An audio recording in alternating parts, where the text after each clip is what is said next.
The night began like countless others, but deep inside a sealed block, something far more dangerous than steel and concrete was waiting. A trap was set, a message was planned, and the one person who should have been powerless became the key to turning the entire plan upside down. What unfolded was not only about survival, but about a truth no one saw coming.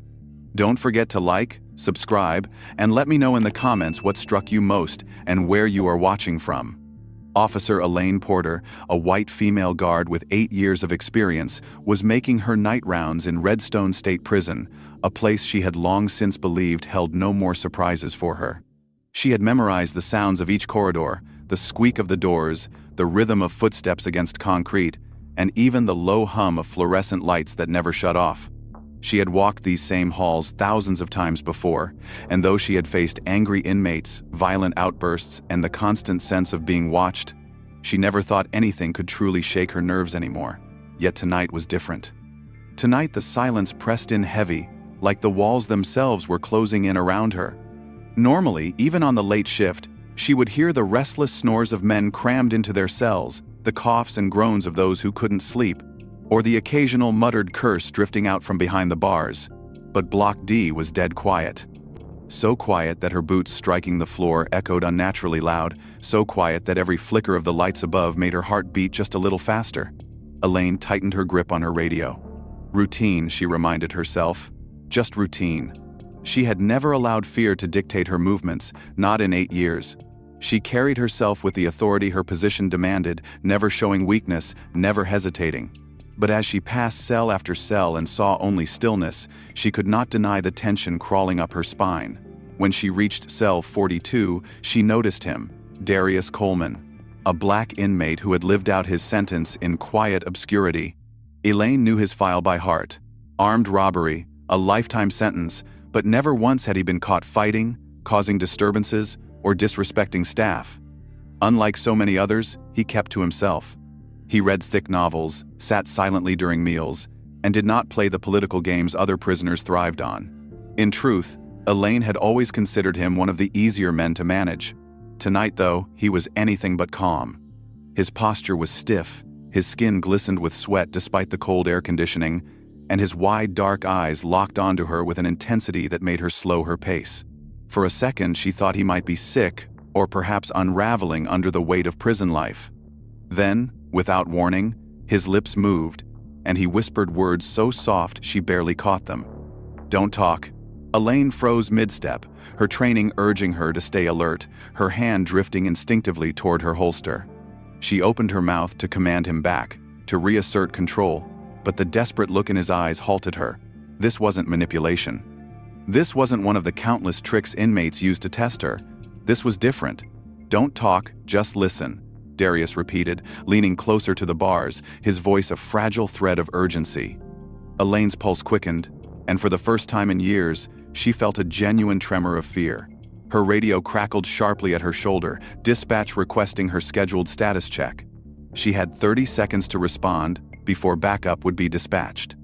It would be easy to press the button and give the all clear, to follow protocol, to dismiss his warning as another attempt to rattle her. Yet her instincts screamed at her not to. Something in his tone made her believe him. She took a slow step closer, the weight of her decision pressing heavy. Darius leaned forward on his bunk, gripping the edge tightly. "They're waiting for you," he whispered. "At the end of the hall, 3 of them, they've got weapons." Elaine's chest tightened, her eyes flicking toward the corridor stretching out in front of her. It looked empty, lit by the same pale glow she had walked through every night for years. But now the shadows seemed deeper, darker, as if concealing something just beyond her sight. "Why are you telling me this?" she asked quietly, the question escaping her lips before she realized she had lowered her voice to match his. His expression softened with something close to sincerity. "Because you're different. You treat us like people, not animals. You don't deserve what's coming." His words struck her like a blow. In her years on this job, she had prided herself on maintaining fairness, on refusing to stoop to cruelty even when others justified it. But never had she expected that simple humanity could earn her loyalty from a man like Darius. Still, loyalty came with a price, and she wondered if he was setting her up for something worse. The radio on her shoulder crackled again, dispatch more insistent this time. Elaine's throat tightened. She had to decide: report in now and possibly trigger the ambush, or delay and gather more information. Against everything drilled into her during training, she leaned closer to the bars. "Who?" she demanded in a hushed tone. "Grayson, Miller, Burke," Darius replied quickly, his eyes darting toward the hallway again. "They've been planning this for weeks.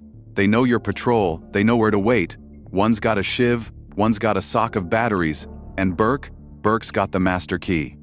Elaine Porter stood rigid, her pulse hammering as the silence of Block D pressed heavier around her, the echoes of Darius Coleman's whispered words circling in her head like a tightening noose. And though her radio continued to crackle with impatient demands from dispatch, she ignored it, locking her eyes on the inmate whose calm had always marked him as different, for he had just told her that 3 men, all white inmates with reputations for violence and manipulation, waited at the end of the corridor armed with makeshift weapons and something far worse, a master key capable of unlocking chaos.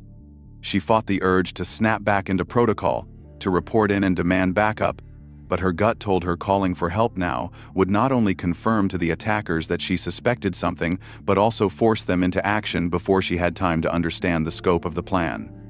Darius shifted on his bunk, his whisper firm yet quick, each word clipped by urgency as though the walls themselves might be listening, and he explained that the men were Grayson, a hot-tempered brute serving time for multiple assaults, Miller, who had once cracked a guard's skull with a contraband lock, and Burke, the newest arrival from upstate with a file so thick it told of endless brawls and disciplinary write-ups, men who had nothing to lose and who had been emboldened by access to forbidden power.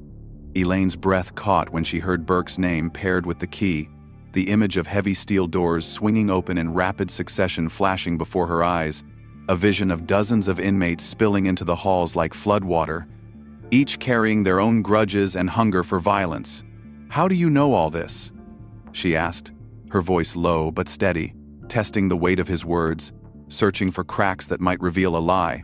But Darius's gaze never wavered, his voice lowering to an almost painful rasp as he admitted they had tried to recruit him, believing that as a black man serving life he would embrace rage and abandon, yet he had refused, disgusted by their plans, and had instead chosen to listen, to watch, to wait for the right moment to tell her, though doing so placed him in danger greater than she could imagine. Elaine felt the weight of his confession slam into her, for in 8 years on the job she had seen countless men barter information for favors, but never had she seen one risk certain retaliation without asking for anything in return. And in that moment she understood that Darius was not manipulating her, but gambling with his life to save hers. Her training demanded she follow procedure, call for reinforcements, and retreat to safety, yet her instincts whispered that protocol would play straight into the enemy's hands, that the moment the radio barked out a call for support, the ambush would ignite like gunpowder. "Where are they exactly?" she asked, pressing herself closer to the bars, and Darius's eyes flicked again toward the far end of the corridor, his voice detailing the trap in chilling precision. Grayson crouched near the supply closet, Miller lurking by the water fountain, and Burke waiting at the blind spot near the emergency exit, the very gap in camera coverage she had warned administrators about for months, a flaw left unresolved because of budget cuts, a flaw now turned into a weapon against her. The reality of what he described churned her stomach, for she knew every corner of that corridor, every shadow, every blind angle, and the knowledge that 3 men hid there right now, waiting for her, transformed the familiar space into a predator's den. Her radio hissed again, louder, harsher, Unit 4 immediate response required, and her fingers brushed the button but did not press it, for she saw in Darius's eyes the reflection of a man who knew silence was his only shield. "Why now?" she asked, trying to stretch seconds into answers, and Darius's reply chilled her to the bone, because tomorrow morning high-value inmates from a federal facility were scheduled for transfer into Redstone, and the plan was to create chaos tonight, take her out, spill violence into the block, and seize the confusion as cover to escape with the transport, a coordinated plan that stretched far beyond the simple hatred of 3 inmates. Elaine felt nausea grip her, the knowledge that she had stumbled into something so much larger than herself nearly buckling her knees. But worse was the way Darius's voice softened with sorrow when he revealed the reason they had chosen her specifically. that her brother Detective Daniel Porter of the Houston PD had led a drug bust last month that crippled one of the inmate families, that Rodriguez's kin had sworn vengeance, and now she, the sister of the detective, was to be their example, their message, their revenge. Elaine Porter kept her back close to the cold wall of Block D, her radio buzzing at her shoulder like a wasp that refused to quit, the dispatcher demanding a response she dared not give. And all the while the black inmate Darius Coleman stared at her through the bars, his voice low, steady, and filled with a conviction she could not shake as he insisted that her life was in danger if she followed protocol. Her training told her to call for backup, to lock the block down, and to retreat to the safety of reinforced checkpoints. Yet her instincts screamed that the moment her voice traveled across the radio waves, Burke, Grayson, and Miller would hear, and the ambush would begin before she could even lift her weapon. Elaine was no stranger to fear, but this was different. This was personal, and the knowledge that her brother's actions outside the prison walls had painted a target on her back made the air taste bitter in her throat. She met Darius's gaze again, remembering his file, remembering how he had always been the quiet one, the one who never caused problems, the one who read books while others fought, and she realized he had nothing to gain from lying to her now and everything to lose if his warning was discovered. Darius leaned forward, his voice dropping into an almost inaudible rasp, confessing that the others had tried to bring him in on their scheme, that they had told him because as a black man with no chance of parole they thought he would embrace destruction, but he had refused, choosing instead to watch and listen, carrying the knowledge like a burden until tonight, when he had no choice but to break his silence. Elaine could see the sweat on his brow, could hear the sincerity in his tone, and she knew deep down that his words were true, even as her mind fought against the thought of trusting a man locked behind bars. Her heart raced faster as she considered her options, for to follow the book meant almost certain death, and to listen to Darius meant relying on the very people she had been sworn to guard. She whispered just loud enough for him to hear, asking why he would risk himself, why he would break the unspoken rule that silence was survival, and his response carved itself into her memory with the weight of truth. "Because you see me as a man," he said, "and not just a number in a cage, and that matters more than you know." The words struck her harder than she expected, because Elaine had always believed in treating inmates with respect, never stooping to the cruelty that some of her fellow guards enjoyed, but she never thought it had left an impression. Never thought a man like Darius had noticed. Now that very humanity had bought her a chance at survival, though it came wrapped in danger so sharp it could cut them both. Elaine took a slow breath, her eyes flicking down the corridor again, imagining the shadows moving, imagining Burke with the master key ready to set the block on fire, and she made her choice. She would not press her radio. She would not give the ambushers the satisfaction of hearing her call for help. Instead, she would trust the warning of the black man in cell 42, trust that his fear was genuine and that his loyalty was not for sale. Darius seemed to sense the shift in her, his shoulders easing slightly as if he too knew she had chosen to believe him, but his warning did not stop there. He explained that their plan was not limited to her patrol, that their ultimate goal was to ignite a riot, to release the fury of dozens of prisoners with one stolen key, and to use the coming transport as their ticket out. Elaine's hands shook as she processed the scale of the threat, and she asked how deep the rot went, who could have allowed Burke to get the key.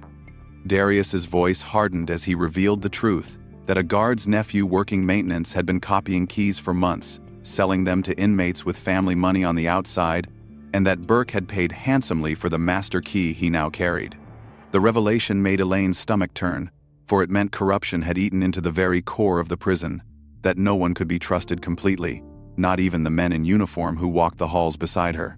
The dispatcher's voice barked again over her radio, louder, angrier, threatening to send backup, and Elaine pressed her lips together to stop herself from answering. She knew now that backup would not be enough, not with insiders selling keys, not with inmates coordinated and ready.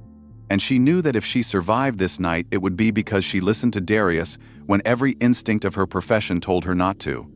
The seconds dragged, her mind calculating every risk, every shadow, every step between her and the ambush waiting down the hall, and in that time she realized she was standing at a crossroads far greater than one night's patrol.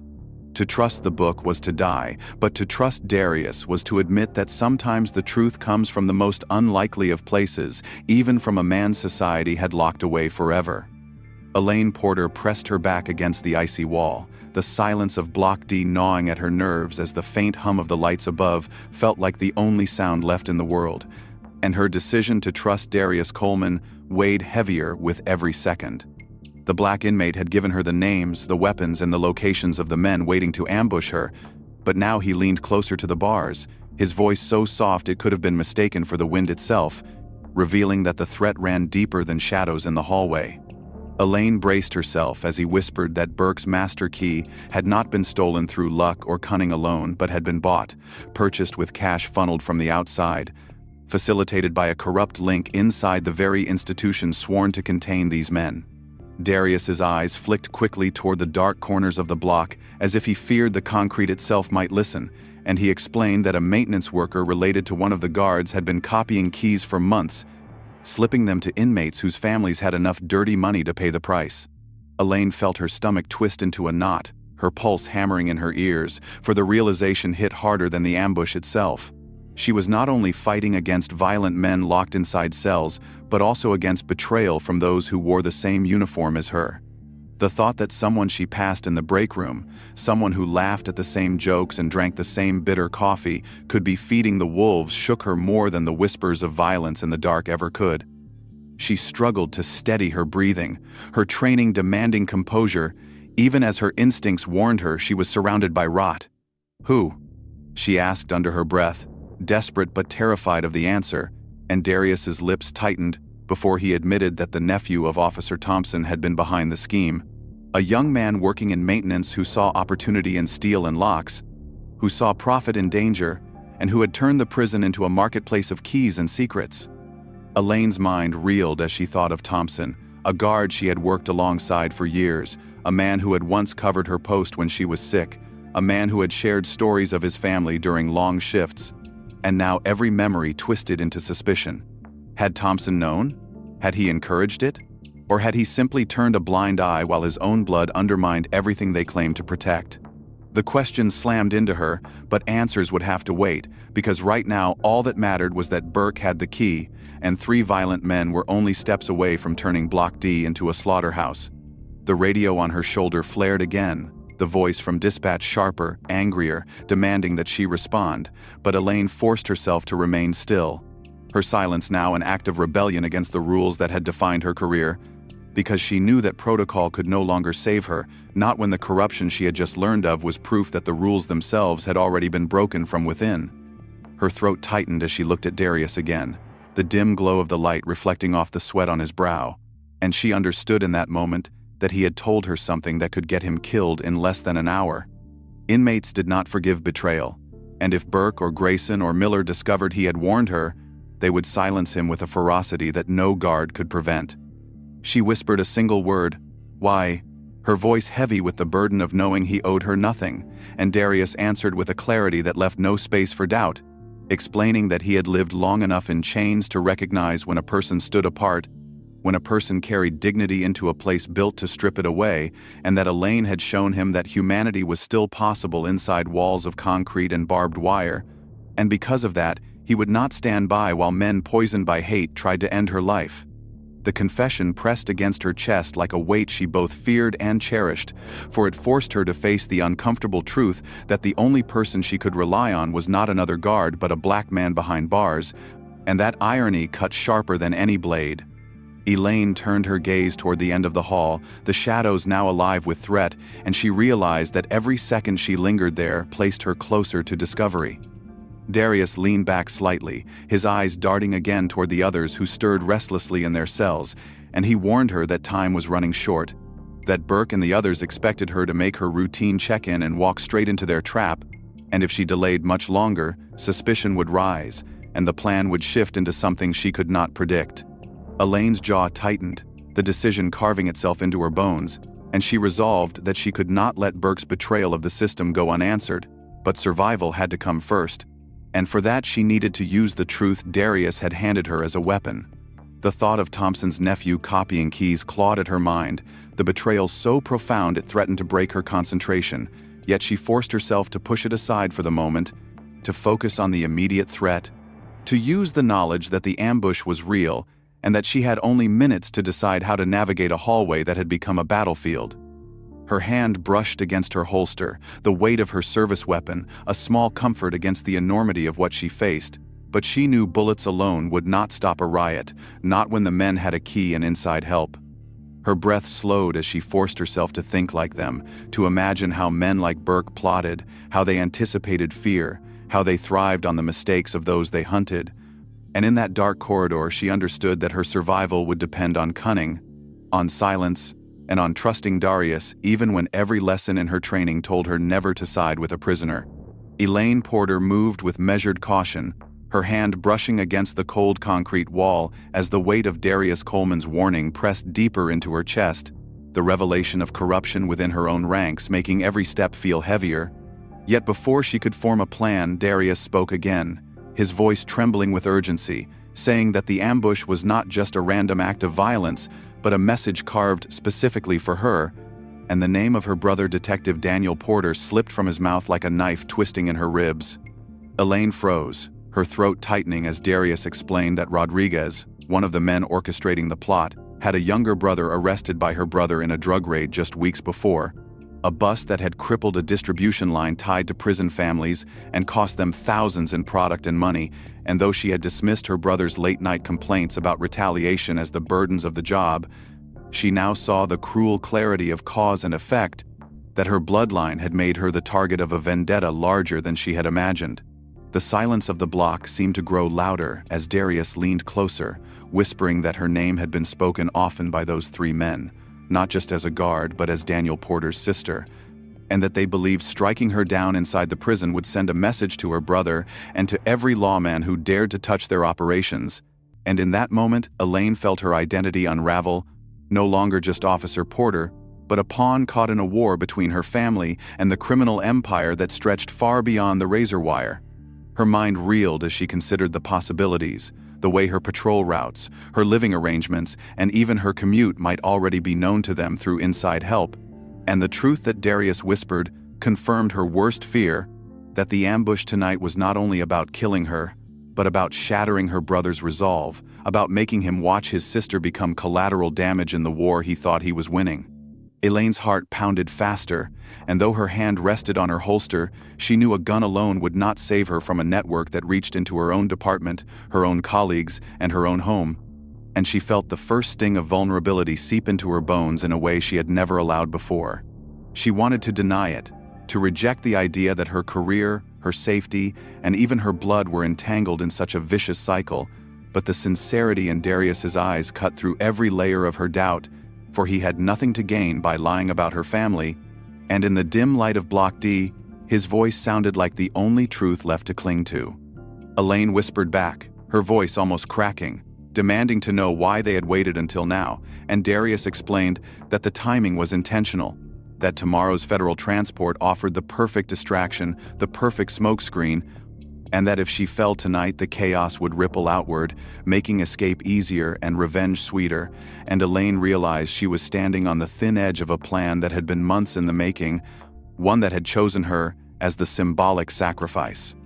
Her radio barked again at her shoulder, dispatch calling more insistently, but Elaine did not reach for it, her silence now both rebellion and protection, because she understood that answering meant tipping off the men lying in wait, and she would not walk blindly into their hands. Instead, she leaned closer to Darius's bars, her jaw clenched tight, and asked him what else he knew, what other details had slipped from the mouths of her would-be killers during their whispers in the dark.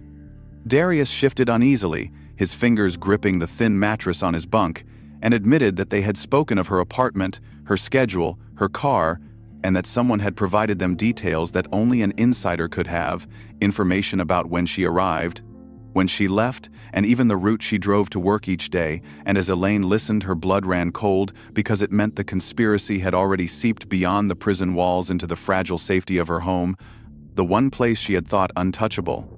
Her brother's family, his wife and children, flashed in her mind, and she remembered his warning during their last phone call that he was making dangerous enemies, and though she had laughed it off as his tendency toward dramatics, she now understood he had been right all along, and she was paying the price. She steadied herself, forcing her breathing back under control, her eyes narrowing with resolve, because though fear coiled tight in her gut, she knew she could not crumble now. Not with Darius risking his life to give her the truth, and not with her brother's work hanging in the balance.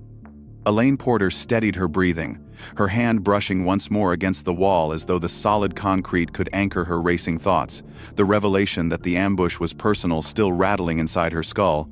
And yet before she could spiral further into the dread of her family's vulnerability, Darius Coleman leaned closer to the bars, his voice rasping with urgency as he told her that there was one chance to avoid the trap that lay in wait at the end of the hall. He spoke of a maintenance tunnel concealed behind the row of vending machines near Cell 22, a narrow crawlspace built years ago for utility workers, one that could lead her into Block C if she was willing to risk the passage. And the very mention of such a path sent a shiver down Elaine's spine, for she knew the machines well, had walked past them countless times, never imagining that behind the bright glow of soda logos lay a potential lifeline. Her pulse quickened as Darius explained the danger, his voice tense as he told her the tunnel was not a clean escape, that to reach it she would have to pass by 3 cells housing allies of Burke and Rodriguez, men loyal enough to alert the others if they sensed anything unusual. And Elaine could feel the trap tightening, the air heavy with the weight of impossible choices. She glanced toward the end of the hall, where shadows stretched long and thick, and then back toward the vending machines, the faint glow of their lights a promise of salvation wrapped in risk.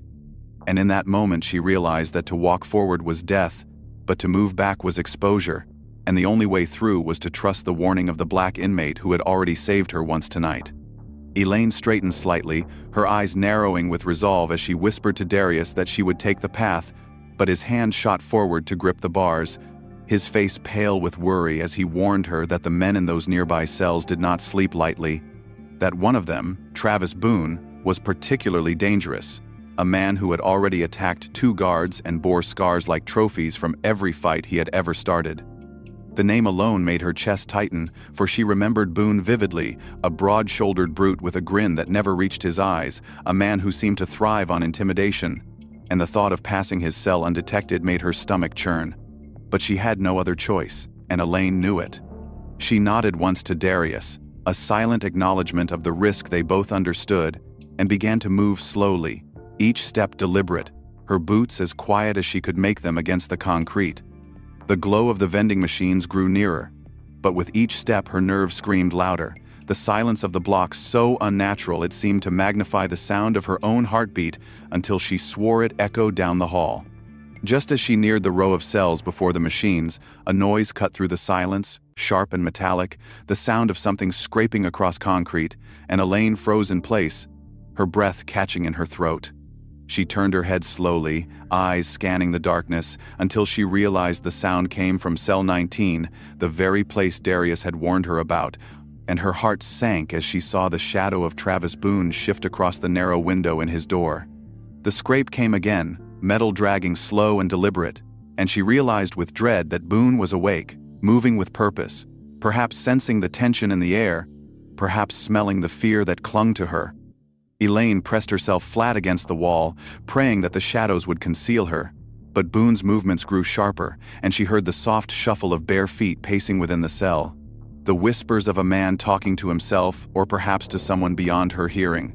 She dared not move, dared not breathe, her eyes fixed on the vending machines that stood so close yet impossibly far, a salvation just beyond reach.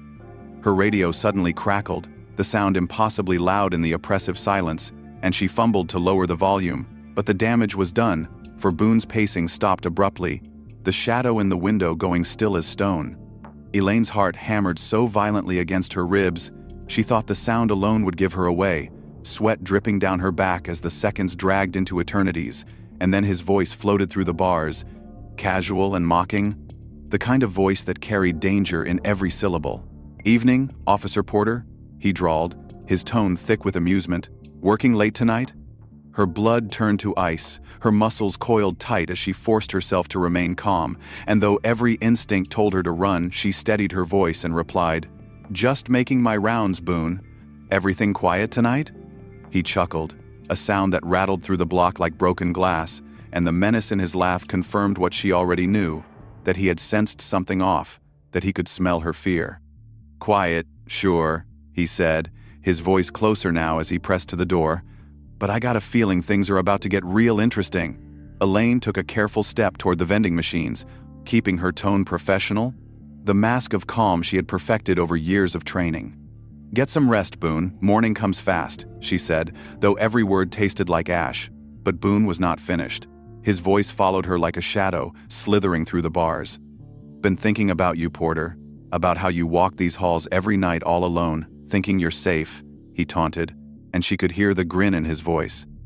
Elaine's hand brushed the cool metal of the Pepsi machine now, the access panel just behind it, but Boone's tone sharpened like a blade as he continued, "Some of us been wondering what happens if you ain't so safe one night. What happens if nobody can hear you scream?"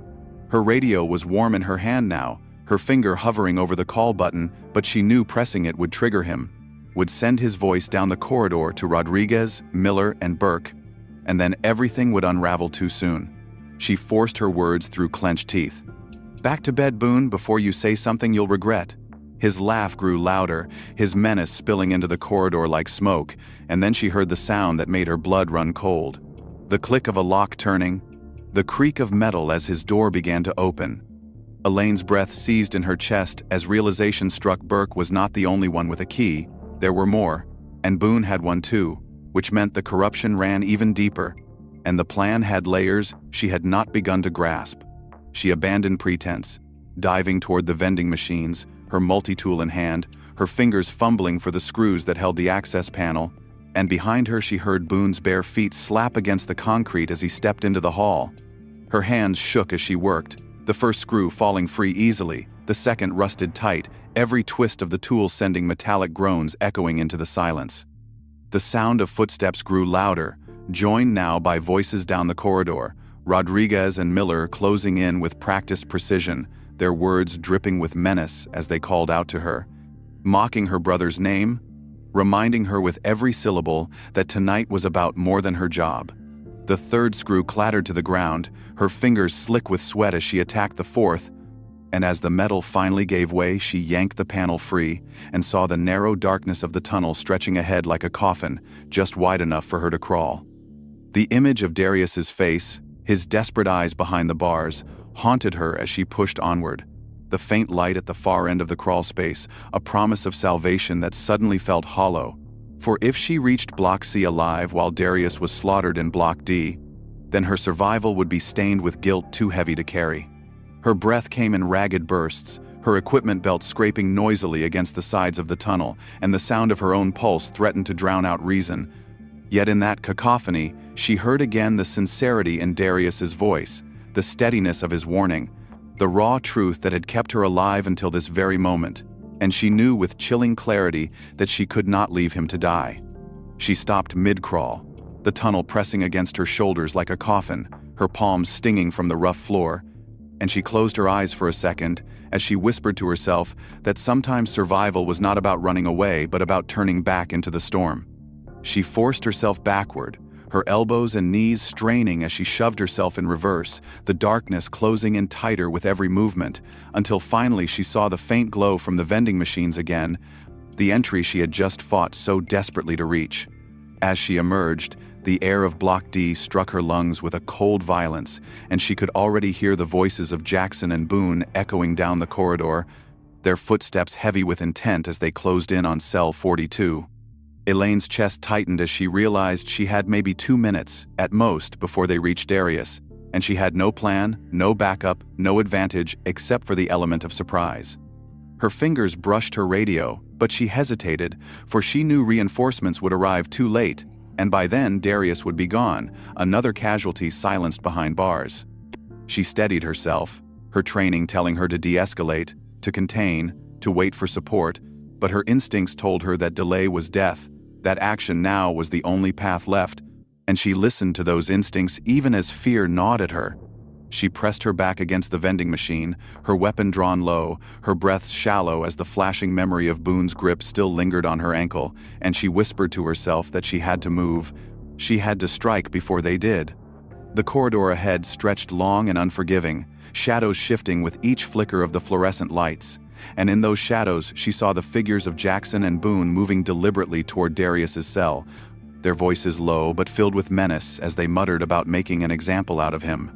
Elaine's heart pounded so violently she thought it might betray her hiding place, but she tightened her grip on her weapon and slid along the wall, her steps careful, her body a ghost in the red-tinted light of the emergency lockdown still holding the block sealed.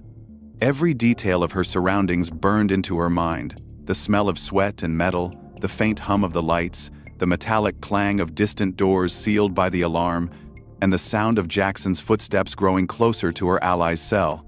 She was outnumbered, outmatched, but she refused to stand down, for the debt she owed Darius was carved deeper than her fear. Her mind raced with options, calculating and discarding plans with each step, until one thought surfaced above all others. She had to use the chaos of the alarm to her advantage. She had to turn their paranoia against them, the same way she had held their attention earlier when Boone taunted her. She slid behind a support pillar, her breath shallow, and listened as Jackson's voice carried sharp and cold, telling Boone that Williams had always thought himself better than the rest, that tonight they would remind him what betrayal cost. Elaine's chest ached at the sound, the raw malice that dripped from his words confirming that Darius was moments from death if she did nothing, and she refused to allow that outcome. She steadied her nerves, gripping the pillar for strength, and prepared to step into the open, to risk everything not only for her survival but for the man who had chosen to save her life when he could have stayed silent. Her body trembled with adrenaline as she stepped forward, the lights above flickering, the red alarm still pulsing across the walls, and her voice cut the air like a blade as she shouted down the corridor, her weapon raised, demanding they step away. Jackson and Boone spun, surprise flashing across their faces, but their confidence returned instantly, twisted grins spreading as they realized she had abandoned her escape to face them. Boone's laugh was a low rumble of mockery, and Jackson's voice was colder than ice as he said she had sealed her fate by coming back. Yet Elaine stood her ground, her weapon steady, her eyes locked on them, because though she was terrified, she was also resolute, unwilling to betray the trust Darius had placed in her. Her heart thundered, her finger hovering near the trigger, but she knew pulling it too soon would ignite violence she could not contain, so instead she spoke again, her voice calm but sharp, reminding them that the lockdown meant reinforcements would soon swarm the block, that they had no escape if they continued down this path, that their time was running out just like the shadows that concealed them. Jackson's eyes narrowed, suspicion flickering as he glanced at Boone, doubt beginning to wedge itself between them, but his smile returned as he accused her of bluffing, of stalling, of thinking words could save her when bullets could not. Elaine's breath held in her chest, the tension in the corridor snapping tight, the fate of Darius hanging in the balance, and though fear clawed at her, she refused to look away, refused to falter, for this was no longer just about her survival, but about proving that even in the darkest places a choice for humanity could still shift the tide. Elaine Porter stood in the corridor with her weapon drawn, the pulse of the emergency alarm painting everything in red, the shadows leaping across the walls with every flicker of the lights, and her body trembled with the knowledge that she had willingly abandoned her only chance at safety to return for Darius Coleman, the black inmate whose warning had saved her life, and now she faced Jackson and Boone directly, their grins full of malice as they realized she had chosen confrontation over escape. The silence between them felt alive, humming with violence yet to be unleashed, and Elaine's mind worked frantically, calculating angles, distances, and timing, knowing that she could not win in a straight fight, but refusing to let them reach Darius's cell unchallenged. Jackson took a slow step forward, his crude knife glinting in the flashing light, his voice sharp with certainty as he told her she had made a mistake, that she could have run but instead had returned to die in the same halls she had walked for years. And Boone chuckled darkly, his heavy frame moving to flank her, his bare feet slapping against the concrete like the sound of inevitability. Elaine's grip on her pistol tightened, her training screaming to fire, to neutralize the threat, but her instincts told her hesitation was her weapon, that rushing into violence would only feed their strength, so she steadied herself and let her voice cut the air instead, reminding them that the lockdown had already sealed their fate, that reinforcements were coming, that even if she fell, others would soon arrive and crush their plan. But Jackson only laughed, his cold eyes narrowing as he told her she was bluffing, that no one would breach the sealed corridor until she herself reset the alarm, that she had locked herself in with them. And the truth of his words made her stomach twist because she knew he was right. Boone's laugh grew louder, mocking her calm, and he called her foolish for trusting a convict, spitting Darius's name with venom as he swore they would make him pay too. And at that Elaine's rage burned hot, her fear momentarily swallowed by the fire of loyalty, for she refused to let the man who risked everything for her die as the scapegoat for their vengeance.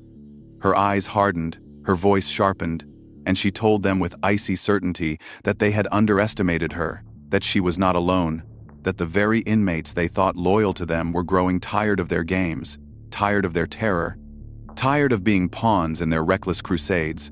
And she saw the flicker of doubt flash across Jackson's face, a crack in his mask of control, the seed of paranoia planted deep.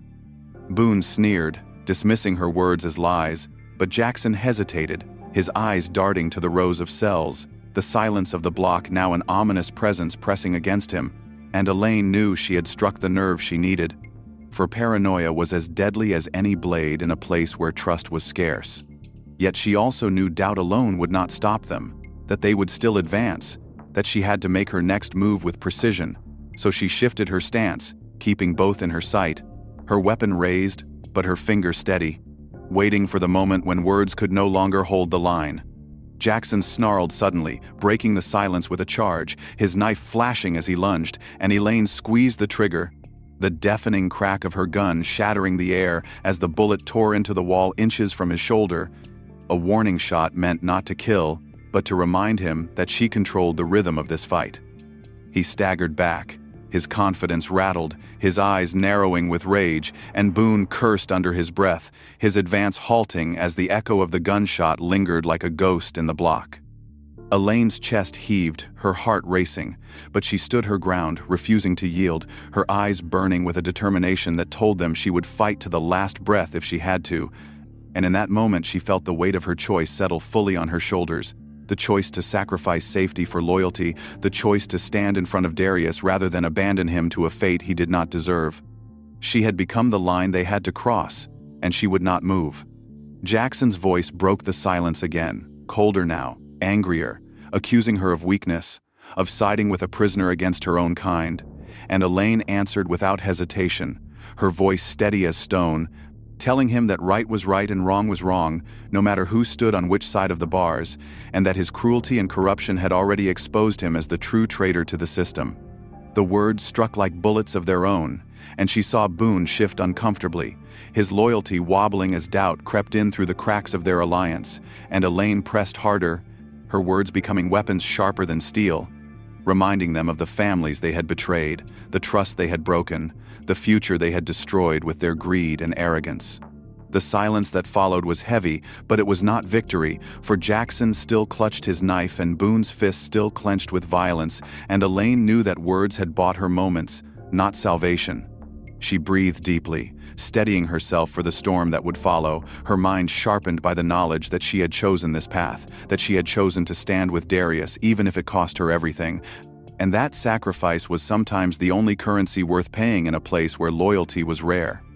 Her finger hovered near the trigger again, her eyes locked on Jackson, her body taut with anticipation, and she whispered a silent prayer that backup would come before the blood spilled. But deep down she knew she could not rely on hope alone, that tonight it was her resolve, her courage, and her choice to defend Darius that would decide whether either of them lived to see the dawn. Elaine Porter stood firm in the flashing crimson light, her weapon steady in her grip even as her heart thundered beneath her uniform, and across from her Jackson and Boone stalked forward, predators savoring the moment they thought would be hers to lose. The silence of the sealed block pressed down on all of them, broken only by the relentless wail of the alarm and the harsh rhythm of their breathing, and Elaine knew that with each second the tension coiled tighter, ready to snap into violence. She thought of Darius Coleman locked helplessly in his cell, the black inmate who had warned her, whose risk had given her a fighting chance, and she felt a fierce resolve sharpen inside her, the conviction that she would not let him die because she had faltered. Jackson's knife gleamed under the strobe of the red emergency lights, his voice cold as he told her she could still make a deal, that if she unlocked their cells and silenced her radio they might let her live. and Boone laughed beside him, the sound grating against the walls as he promised they would still find a way to break Darius for what he had done. Elaine's jaw tightened as she kept her aim steady, refusing to show weakness, and she fired back with words as sharp as bullets, telling them that their reign of intimidation was ending tonight, that they had underestimated not just her but the rest of the block, because silence was not loyalty and fear did not last forever. The words hung heavy, and she saw Boone glance toward the other cells, uncertainty flickering in his eyes as the silence of the inmates pressed down like a hidden jury. Jackson sneered, dismissing her words as desperation, yet Elaine saw the twitch in his jaw, the crack in his certainty, and she pressed forward verbally, reminding him of the men he had betrayed, the allies he had sacrificed for his own schemes, and the blood he had spilled without remorse, and she saw his confidence shift ever so slightly, replaced by the unease that paranoia always breeds. Jackson lunged suddenly, his rage breaking through restraint, and Elaine pulled the trigger again, this time sending a round ricocheting inches from his hand, the echo of the gunshot rolling through the corridor like thunder, and the suddenness of her defiance forced him to falter, his charge arrested by the realization that she would not hesitate if he gave her no choice. Boone cursed, his voice cracking with fury, and he lunged from the left, his sheer size a wall of force, but Elaine pivoted, her weapon swinging with precision, and her voice cut like steel as she ordered him back.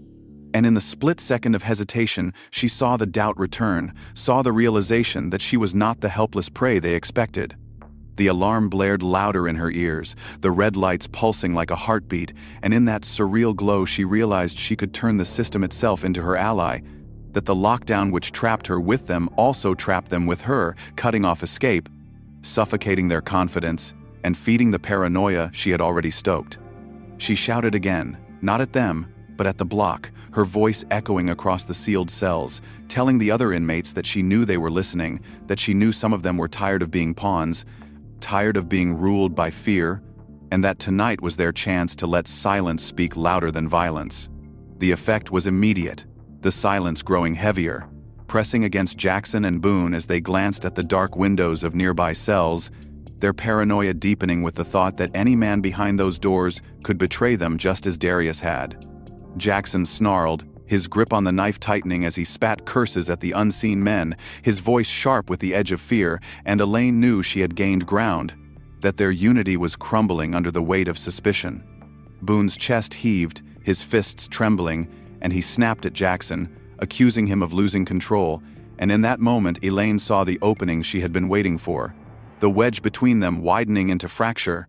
She pushed harder, her words relentless, reminding them that betrayal always comes from within, that trust dies fastest among the cruel, and Jackson's glare turned on Boone with sudden venom, his voice cutting as he accused him of weakness. And Boone spat back with fury, their alliance unraveling under the pressure. Elaine kept her weapon steady, her finger near the trigger, her body tense with readiness, but she did not fire, for she saw that her greatest weapon was not the gun in her hand, but the fear she had sown in theirs. Fear that now twisted them against each other.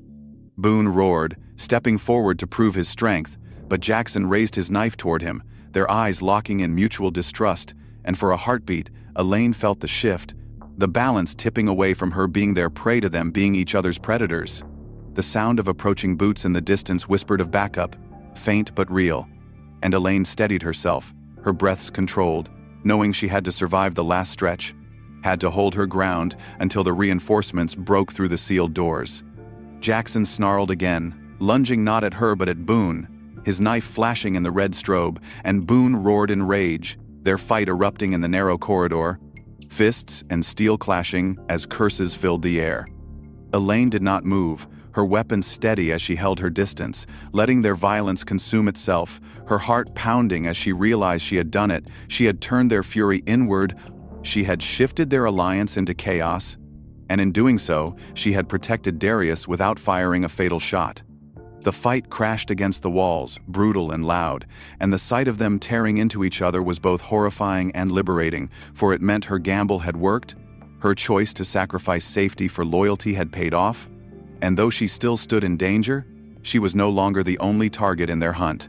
The minutes dragged like hours as the alarm wailed and the men fought, But when the heavy doors finally clanged open and the flood of armed officers poured in, Elaine lowered her weapon at last, her arms trembling, her body exhausted, but her resolve unbroken. For she had faced the storm and endured, and she had proven that courage was not about killing but about standing firm when fear demanded retreat. Elaine Porter stood in the hallway of Block D, her body trembling as the echoes of violence faded into the background, the sound of boots striking concrete signaling that backup had finally flooded the prison, and the sight of Jackson and Boone lying battered on the floor was a grim reminder of how close she had come to dying in the shadows. Her weapon hung low in her hand, her arms heavy from the fight, but her eyes found Darius Coleman through the bars of his cell, and in that moment everything else fell away, because she knew that without him, she would have been another casualty. Another officer written into the reports as having fallen to the chaos of an ambush. The red lights continued to pulse above, the alarm wailing until a sergeant reset the system, and the metallic slam of doors and the shouted orders of guards filled the air. But Elaine's thoughts were fixed only on the black inmate who had chosen humanity over silence. Darius's gaze locked on hers, steady and unflinching, his face marked with tension yet also relief. And though no words passed between them in that instant, she understood everything, understood the weight of the risk he had taken, understood that his courage had not only saved her life, but also cracked open the truth of the corruption festering in the prison. Officers swarmed around her, some demanding explanations, some shouting accusations, and when Thompson's name was spoken, her stomach clenched, the pieces of betrayal fitting together with painful clarity, the realization that the rot in the system had made everything possible. Elaine steadied her voice, recounting what Darius had told her, the ambush, the keys, the inside help, and though some looked at her with disbelief, the evidence spoke for itself. For the master key was pried from Burke's hand, and the bruises on Jackson and Boone testified to their violent plot. The investigation spread quickly, widening beyond the block, uncovering months of smuggled contraband, falsified reports, and secret dealings, and Thompson himself was dragged away days later in chains, his betrayal laid bare before everyone. Yet through it all, Elaine never forgot the moment in the silence of Block D when a man behind bars had chosen to speak instead of staying silent, when his whisper of, "Don't talk," had carried more weight than the shouting of radios and the commands of superiors. Darius was moved into protective custody, his life now in danger from those who saw him as a traitor, but his testimony in court became the cornerstone of the case that dismantled the corrupt network within the prison and tied the conspiracy back to the drug families on the outside. Elaine sat in that courtroom months later, her uniform crisp, her eyes fixed on the man who had been condemned to life behind bars, yet had become the reason she lived. And when he spoke the truth under oath, the silence in the room felt like justice itself, settling heavy on every person who had doubted him. The guards who had turned a blind eye, the nephew who had sold the keys, and the men who thought intimidation could rule forever, all fell under the weight of evidence, and their sentences reminded Elaine that corruption always consumes itself eventually. For Darius, there was no freedom granted, his sentence still ironclad, but something had shifted in the eyes of the world, because for the first time people saw him not just as a number in a cage, but as a man who had chosen to do what was right when it mattered most. Elaine visited him once more, the barriers of glass between them a reminder of the divide, and he looked at her with the calm of a man who knew redemption was not always about freedom but about truth. And she told him quietly that his whisper had changed everything, that his choice to speak had not been forgotten, and that the system might call him a prisoner, but she would always remember him as the man who had saved her life. The message of that night carved itself into her soul, the truth that courage is not measured by who carries the weapon or who wears the uniform, but by who chooses to stand for what is right when silence would be safer. And Elaine carried that truth into every shift that followed, her eyes sharper, her trust more discerning, her voice steadier in the face of corruption. For Darius, the world still saw the bars, but Elaine saw the man who had proven that even in the darkest place light could emerge, and she swore silently that his name would not be erased, that his courage would not be forgotten. And so the story ended not with triumph or freedom, but with meaning. For in a prison built to strip men of their humanity, a black man's whisper had restored it, and in the heart of a guard trained to see enemies, it had planted the truth that redemption can rise even where hope is least expected. The end. If this story kept you on the edge of your seat, make sure to hit the like button and subscribe so you don't miss what comes next. I want to know what you think about the twists in this plot. Did Elaine make the right choice when she turned back for Darius, or should she have taken the safer route? Share your thoughts below, and let me know where in the world you're watching from. Your comments help shape the next stories I bring to you.